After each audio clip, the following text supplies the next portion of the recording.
Hi, I'm Marie Hopkinson. Welcome back to the Chinese Medicine Podcast. Today we're going to be answering a subscriber's question about should I study Chinese medicine?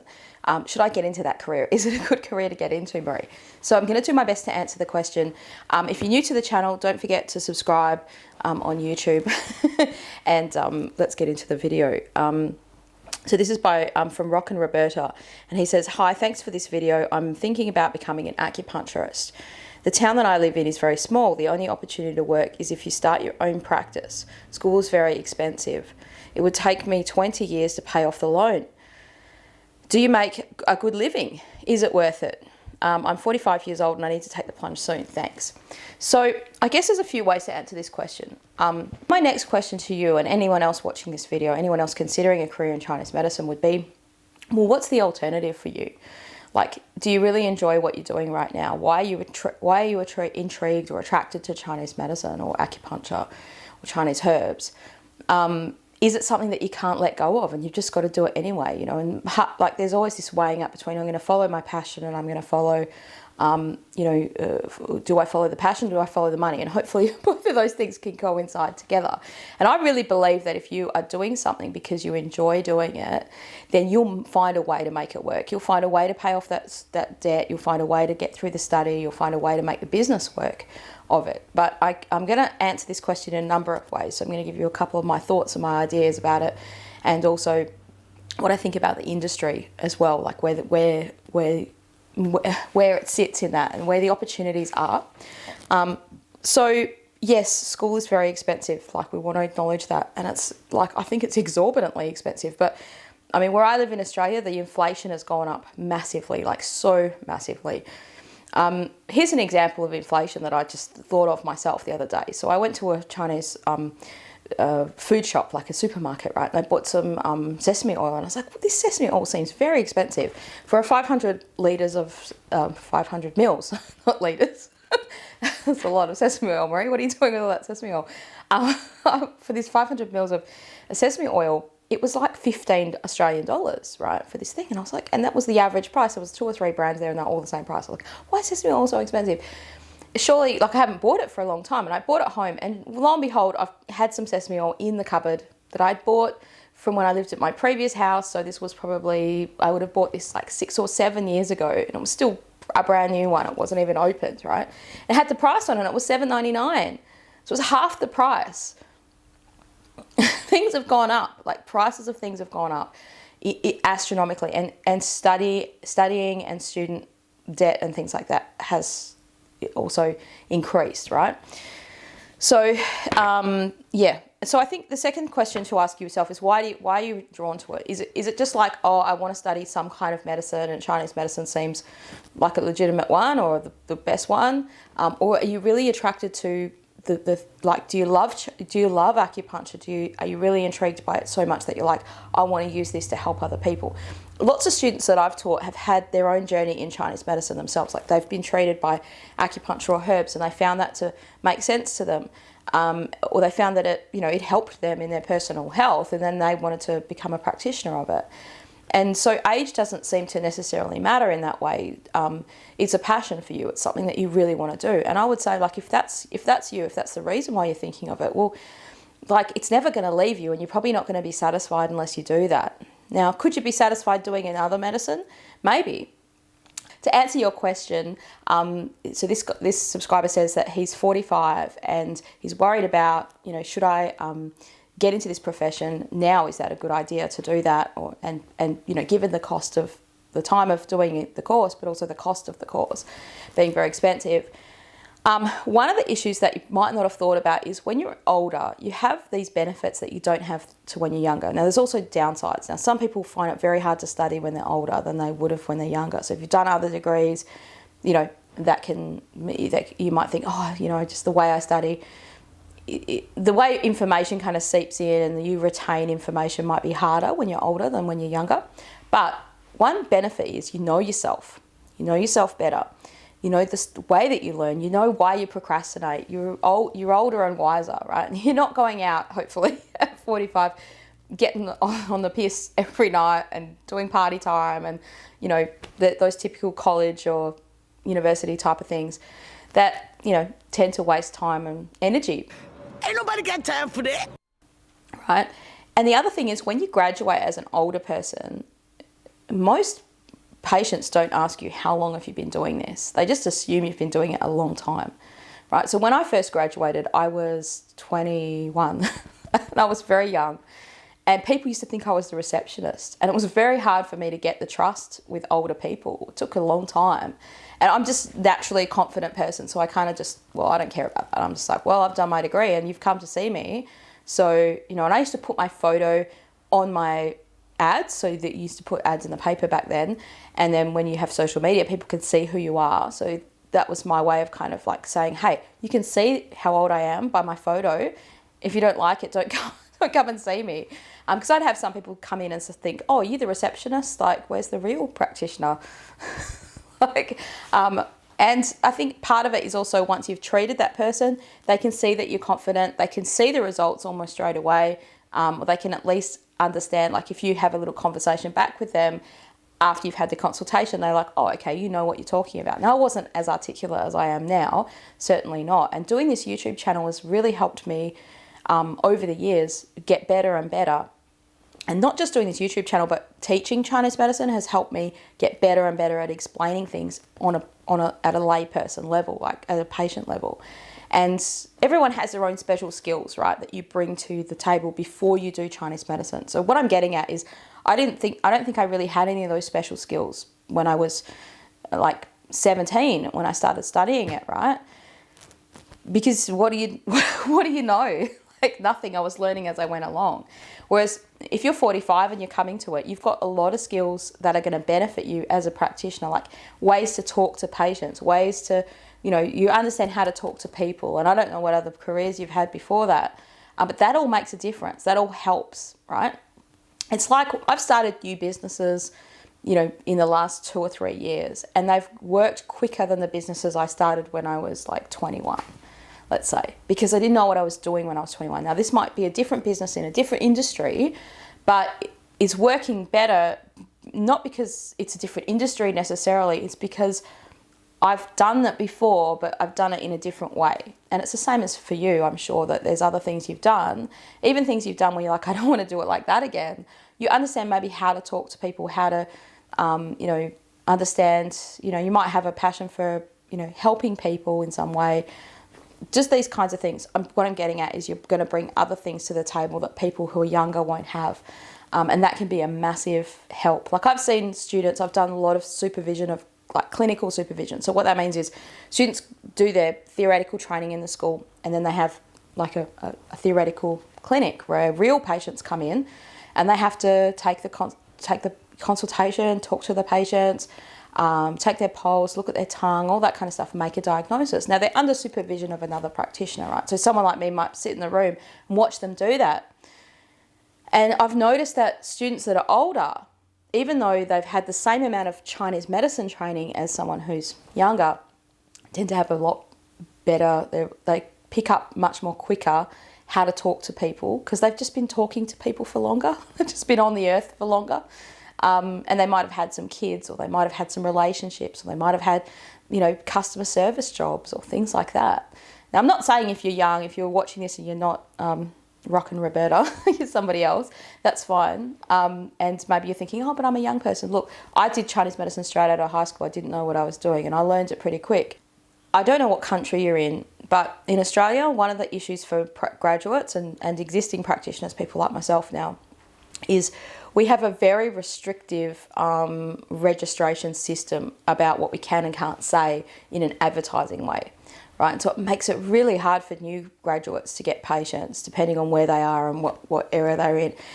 And it's very confusing for people. Practitioners find it very confusing to know how to advertise without breaking the guidelines or breaching the guidelines, which is essentially the law.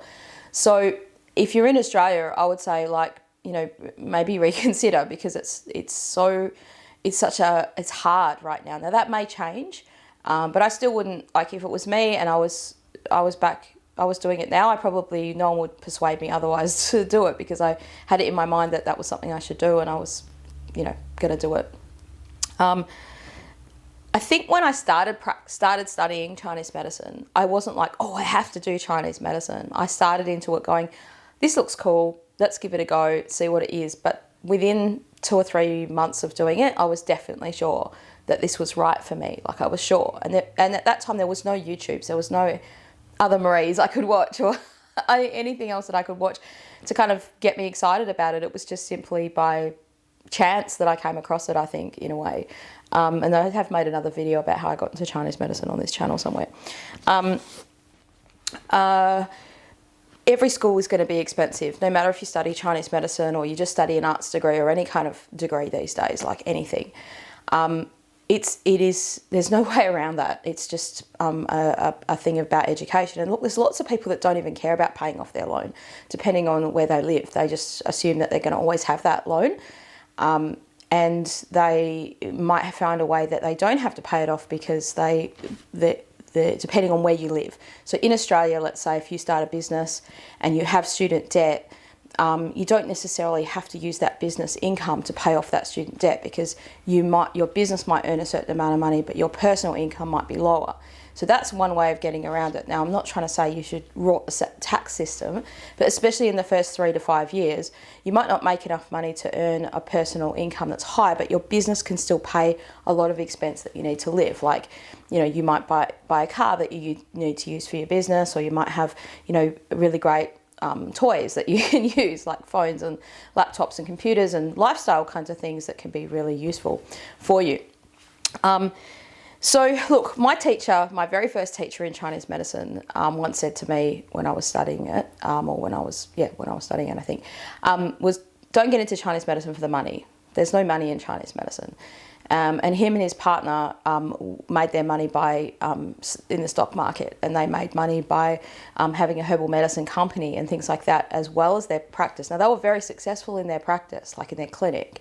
They were very busy. They were always booked out 6 weeks in advance. But even with that, they said you can't really make a lot of, like, as in you're not getting into it to make money, right? If you've got a business mindset and you're just like, I'm going to make a lot of money in this, like, there's other ways to make money without having to invest all that money into that student debt. So that's a great question that you've asked. So I think one thing that's very important that you need to understand before you get into the study of Chinese medicine in a degree is every school, I think, in the world, unless they've changed their ways, but in a general sense, needs to do more to train graduates, or before you're a graduate, to train students how to manage patients better and how to, like, do your marketing. And not so much marketing like, marketing in healthcare can sometimes have a negative connotation, like, oh, I'm greedy for patients, I'm greedy for the money. It's not about that. It's about how do you manage people to ensure that they keep coming back. How do you manage people, like if you have difficult clients where you need to kind of keep in contact with them, but you don't want them ringing your home phone and like disturbing your family life at home, but at the same time, how do you keep in contact with people in a changing world now where people kind of expect more?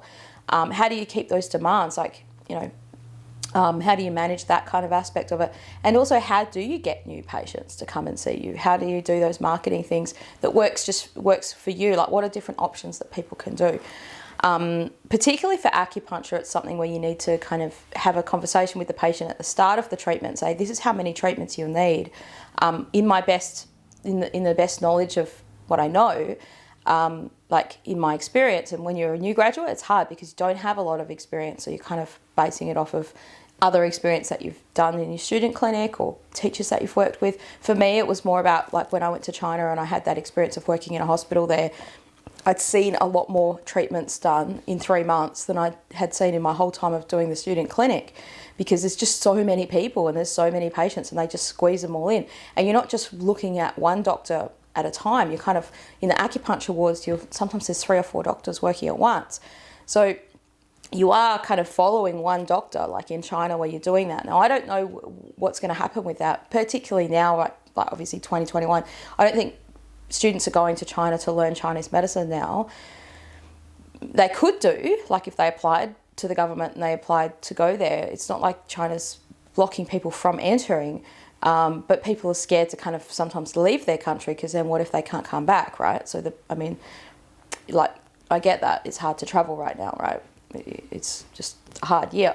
Like 2020 was hard. I'm sure 2021 is going to be hard. But that was a big game changer for me, right? Seeing like literally thousands of patients being treated with different ailments and conditions and things like that over I was there for a little bit more than 3 months. And so that gave me the experience of doing that and the confidence to kind of treat those things when I got back to my hometown, to Perth. So I think if your school isn't well known for that, like the school that you're going to train at isn't well known for showing you how to do your marketing, because chiropractic schools are really good at that. Like they're excellent at that. There are some training programs. I know there's some in the US that do it. And there are some online kind of based training programs that will help new graduates and also existing practitioners become better at their marketing. And it's something that you just need to think about. So don't just graduate school and think, I'll be equipped, because you won't be. You won't be equipped with the stock standard thing that most schools do. You're equipped to be a good practitioner. But I'm not talking about running your business, because they do include stuff about private practice. So, doing your tax and doing things according to the law and, managing the reception and, policy and procedures and all that stuff, that's different to being equipped to be confident and have a system that you use to attract new patients and to keep the existing patients there. And it's something that you maybe could learn from other practitioners who are successful ones by getting mentored by them or stuff like that, and to not just one, but seeing a few different practitioners, how they do it and what works for them and that kind of thing. So that's some of the things that I would mention. And I think, like, okay, you said you're 45 and then you're going to, let's say it takes you 4 years to do your course if you do it at the proper rate. If you do it longer than that, I know some students took them 8 years to study and to finish it, and some that took even longer than that. They might have done full-time for a little bit and they stop and start. Some had babies and they were just, kind of did part-time for 8 years. I know someone who did it like that. So let's say you finish and you're 50 by the time you finish, right? One good thing about acupuncturists and herbalists as a profession, and I see this very commonly, right, is many practitioners, they finish, no matter what age they are, and they might work in a busy practice, like maybe work alongside other practitioners. I know you said particularly for you're in a small town and things like that, but let's say you start a lease on a building and you run your own business and it's successful and it's busy, right? And so you need to have, to be able to be successful in acupuncture, like as in monetarily successful, you need to have at least 2 patients at once, if not 3, right? So the school will teach you how to do that. But if you're not prescribing herbs to them and you're just doing acupuncture only, you're kind of having that on the go. And so every hour you're seeing maybe 3 people in the clinic, right? Sometimes when you see a new patient, it might take a longer time to kind of talk to them and get what's going on. But let's say you've got someone with a frozen shoulder or shoulder pain or any kind of aches or pains, or even something where it's a fertility case or something like that, you kind of make a diagnosis and then you work out a treatment strategy and that plan. Now, you don't change the acupuncture every time you see that patient. You might check their pulse, look at their tongue, or maybe ask them some other questions each time they come in, but you're not reinventing the wheel and reinventing the strategy of the treatment, right? And as you get more experience at it, you'll get better and better and quicker at doing it. So what I'm saying is it might seem daunting now to say, I'm going to have 3 patients on the go at once. It won't be, because you'll have, you'll stick the needles in on one and then you leave them to lie down in the room for a little bit and you come back, depending on what style of acupuncture you practice. Now, I know some practitioners who see 3 patients in an hour and they don't have them lying down. They just stick the needles in, they tweak them a little bit and they take them out. They might spend 20 minutes with each client or patient and then have them in and out, within that time frame. So let's say you do that, right? You do that for 3 or 5 years and you're 55 and then you think, I want to sort of wind this back a little bit. I don't want to be so busy. I don't want to work every day of the week. You can either hire someone else to come into your practice to take those patients if you're busier. And so you still make money on the business and you're leveraging your goodwill and, your name. And you also may, include some training or some like mentorship for those newer practitioners, just like you would have probably liked to have had when you started, but maybe there was no one around to do that. And so that's a very common model that practitioners do. Or they might just close up that practice and say, right, I don't want to have that lease anymore, but I'm still going to see, like, maybe instead of seeing 100 patients a week, I'll see 20 patients a week, and I'll have a little room that I can see them from home, something where I don't have so many overheads, and if that's legally okay and where you live, and you have this kind of working from home allowance. Usually you can have like 5, the council where I live, you can have like 5 cars a day. I think their requirements are. Some of them are like, different councils have different rules, and different countries have different rules about what's okay for working from home. Anyway, what I'm saying is you can taper it back, have less to zero overheads almost, and do that, and make a decent living, and almost be like semi-retired. And so you're still doing it, you're still loving it, and you're still enjoying the practice of it, but you're not overwhelmed or overburdened by, having 3 patients at once, I'm doing all, this crazy stuff. So they're all different options for you, right? There's a website you could look at, or a book that was written, I think it's called 100K Acupuncture. And it was just, it's a book by Honora Wolf, who's the wife or the partner of Bob Floors. Now, this was something that was very popular when I was studying back, back in 1998, whatever. There was a little website that came out called 100K Acupuncture. And I'm sure there's probably that page still around. And there was a little article that said 100 ways, to get patients or something like that. And Honora used to put out a lot of, I know she's written a book called 100K Acupuncture, but there used to be lots of different kind of strategies and things like that. And one of the things that she was passionate about doing at that time was sort of debunking the myth that, hey, just because you're an acupuncturist or you're a healer or a healthcare worker in private practice doesn't mean you can't make a living out of it. And you don't have to be scared of saying that you're successful in, because some people feel, they feel very badly about taking people's money for their health treatments when these people are legitimately sick, and some people are very poor in that way. So that brings me to my next question in that. Now, most people who have here's a little thing that someone told me once. Most acupuncturists are too poor to afford acupuncture, right? They have a poverty mentality. Like it's a common thing in our profession, but it's not the majority of, it's not all of the profession, right? And so I think that's definitely something that you don't need to adhere to. Like, you don't have to think, there's no way to make money in it. But certainly, like what my teacher said about, you can't make you're not going to be, you're not going to be Bill Gates. You're not going to be rolling in the cash, right? Go and do something else if you want. Go sell things on Amazon. But there's no reason why you can't also practice Chinese medicine and do some other things as well.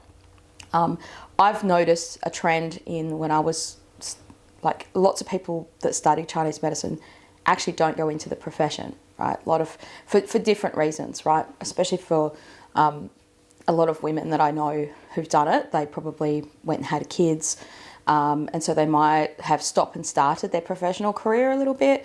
It's a very lucrative idea for women to go into a profession like this who want to have kids, because there is that ability, like I said, like that retirement aspect where you can practice 2 or 3 days a week, still make a decent amount of money, or make a decent living, let's say, and not have to work every day of the week because you've got that self-employment. So especially if you don't have a huge overhead, that doesn't work if you've taken on a lease for a premises.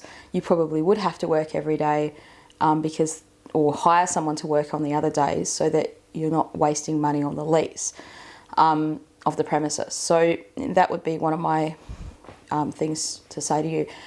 If you're 45 and you're really fit and you're healthy in general, well then, you probably got the stamina to work another 30 years in a professional capacity, right? But if you know yourself and you think, I don't think I have the stamina to do that, or I don't think I have the ability, you might not make it through the course. Like, it's quite a demanding kind of study because you're having a real big mind shift.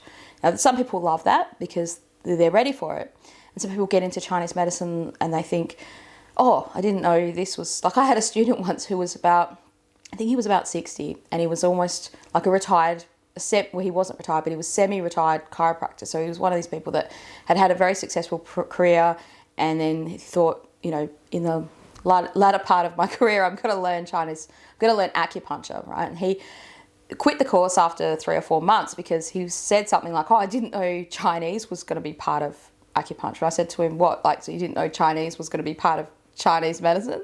He was complaining about having to learn the Chinese language, which wasn't a huge amount of it, but it's important that you get a grasp on that at the start. Otherwise, it's very confusing to pronounce all the words, and to understand the roots of the language is actually like, part of understanding it. Anyway, that aside, he was like, this isn't what I signed up for. I thought it was just going to be like more like a dry needling kind of course. Like that's probably what he was after, a little bit more than a dry needling, but not quite full on Chinese medicine.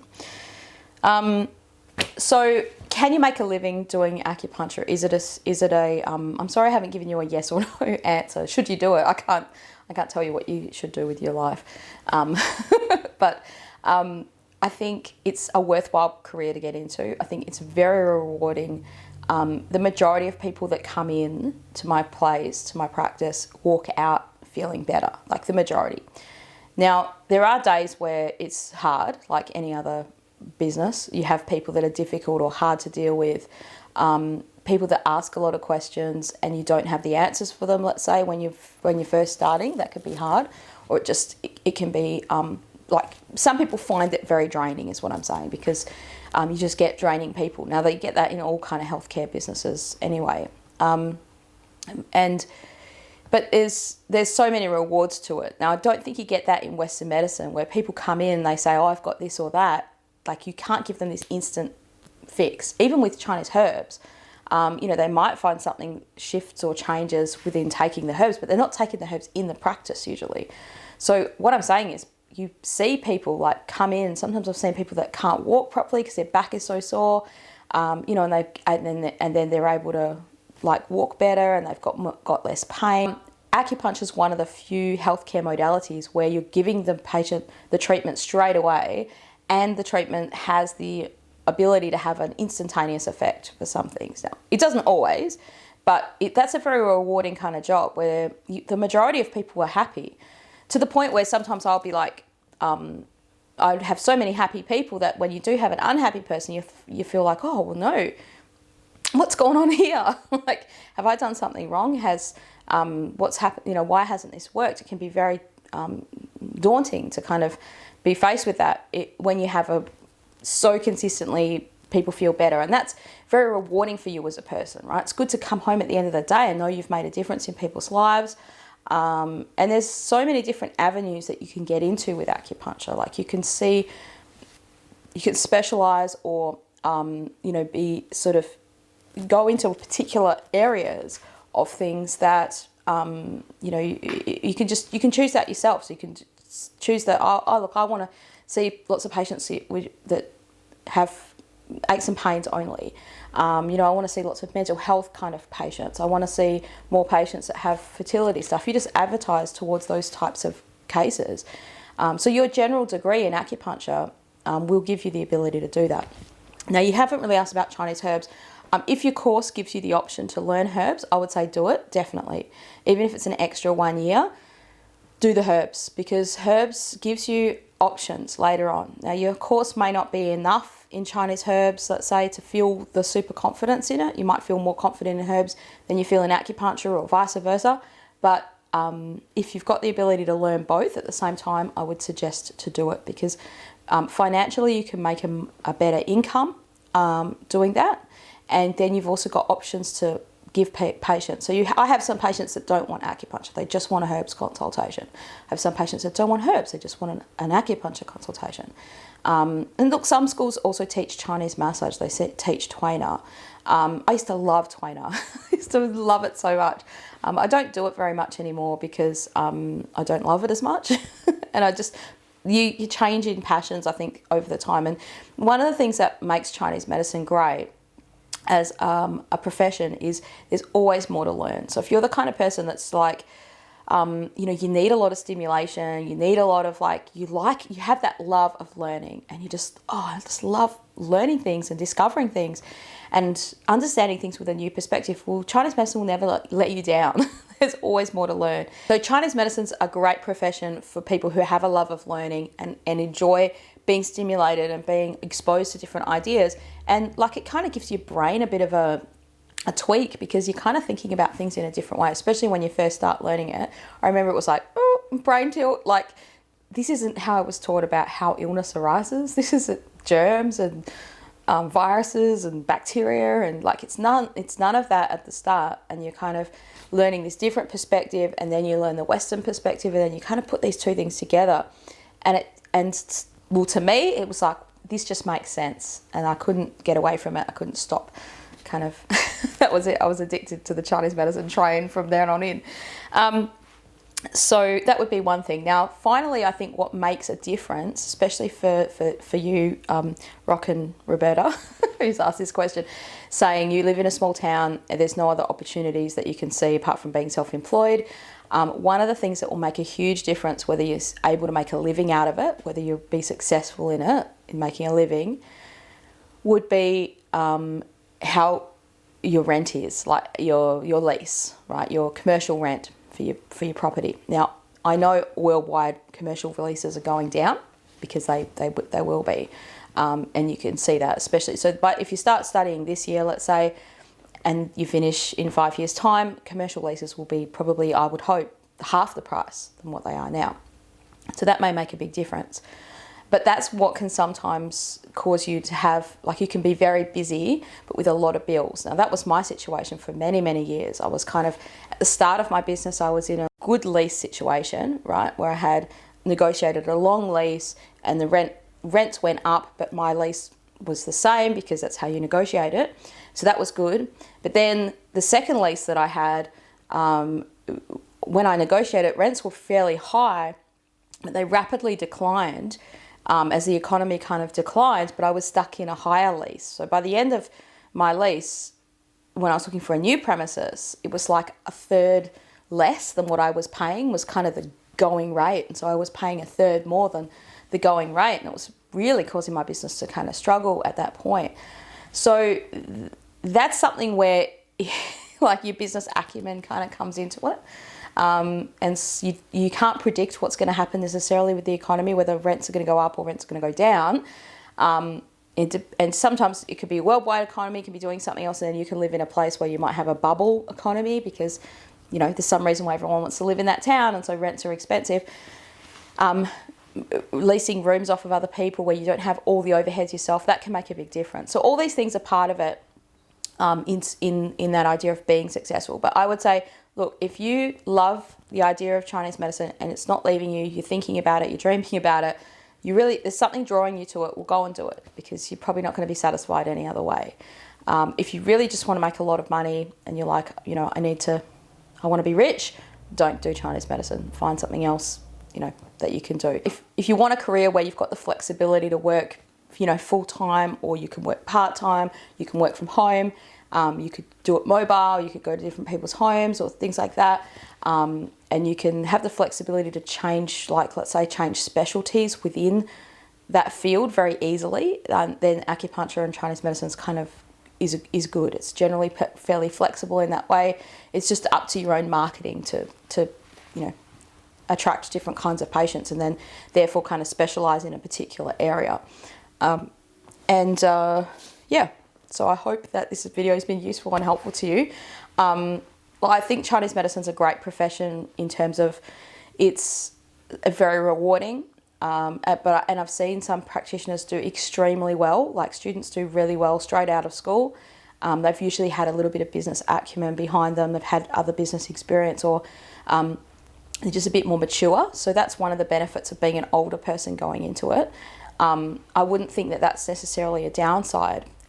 So I hope that's been useful and helpful to you if you're looking at studying Chinese medicine and you're thinking, I want to study acupuncture or Chinese herbs or both of those things, and I'm not sure what to do, whether I should study it. Hopefully this has helped you a little bit. If you've got a question about studying Chinese medicine, pop it in the comments below and I'll do my best to answer it. And I look forward to seeing you again on the next video soon. Have a great week.